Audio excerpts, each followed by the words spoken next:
Sabavlog. Hoje o tema é educação. A educação é um tema muito importante, não só para este Brasilzão, meu querido Brasil, mas também para todo mundo.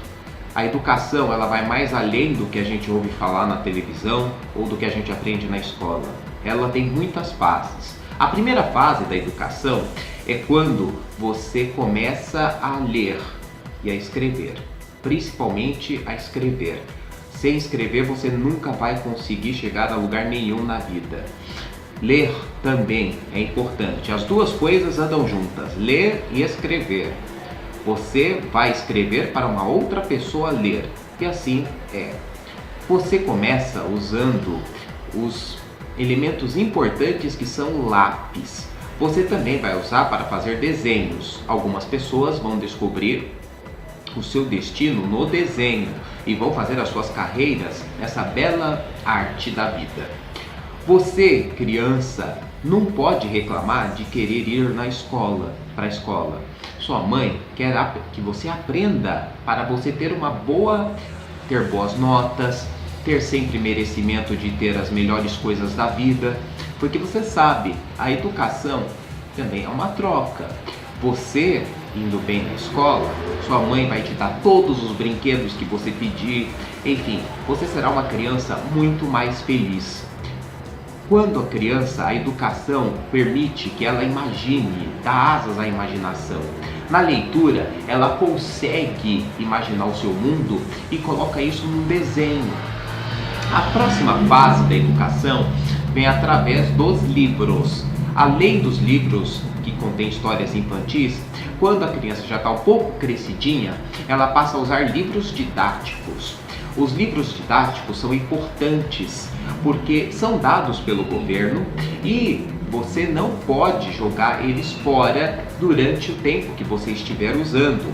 Os livros podem ser reaproveitados, portanto, se você termina o ano e você não vai mais usar, você deve devolver na escola para que a escola possa fazer com que eles usem, com que os alunos que virão amanhã usem o mesmo livro, e assim vai até ser lançado novos livros. É claro, depois que for terminado o ciclo daquele livro, você pode jogar fora.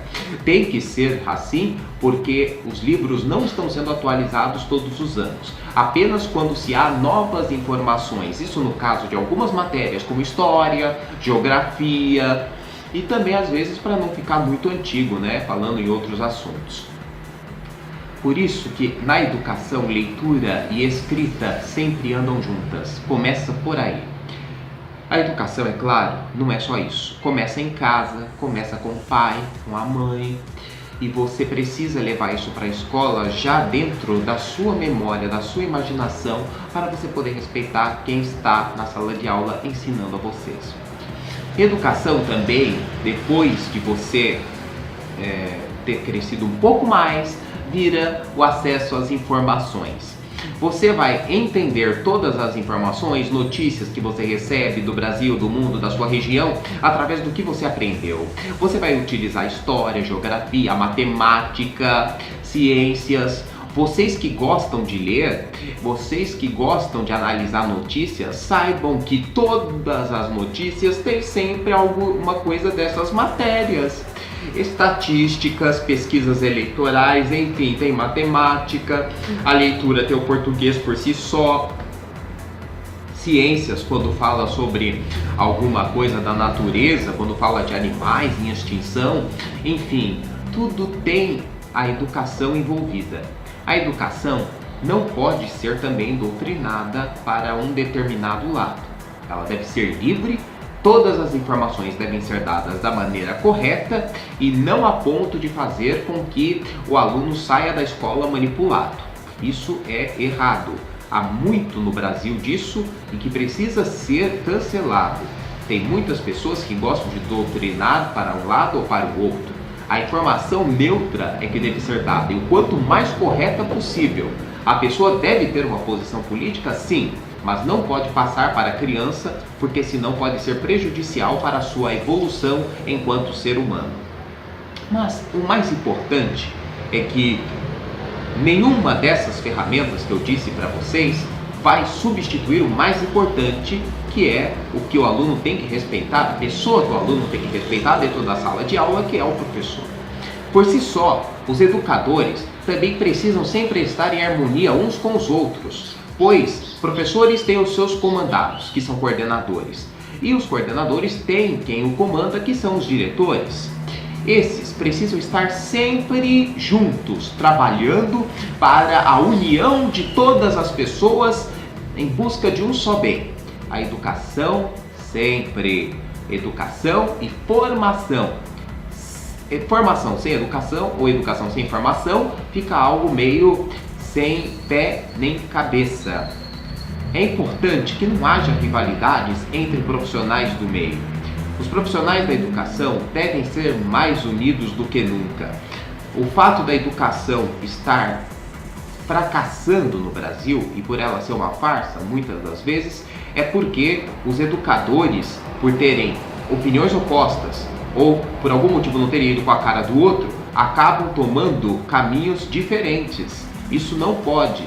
E por tomar caminhos diferentes, às vezes a pessoa odeia, às vezes a pessoa não tem a mesma opinião e não quer a pessoa por perto. Se isso acontece, fica difícil fazer uma boa política dentro da escola. A política é feita de boas vibrações também. Se alguém, direção, coordenação, algum dos professores tiver algum problema, isso vai ser transmitido ao aluno de maneira indireta, é claro, mas o aluno vai sentir e daí a discórdia será plantada, a sementinha da discórdia. Portanto, educação é algo que a gente deve fazer também em grupo. Não adianta eu sozinho lutar, que nós não vamos conseguir. Essas fases que eu expliquei da criança, do adolescente e tudo mais, isso é um motivo, um lado da educação que ele deve seguir para poder ser alguém na vida. Esse outro lado da união de professores e profissionais é um outro caso. Os dois se juntam para unicamente fazer um novo ser humano, feliz, profissional, e ganha o seu ganha-pão e forma sua família, tá certo? Espero que vocês tenham entendido. Esse foi o Sabablog de hoje. Se você quiser que eu fale sobre algum tema, escreva abaixo no vídeo, dê sugestões, eu preciso de você. Muito obrigado e até o próximo Sabablog.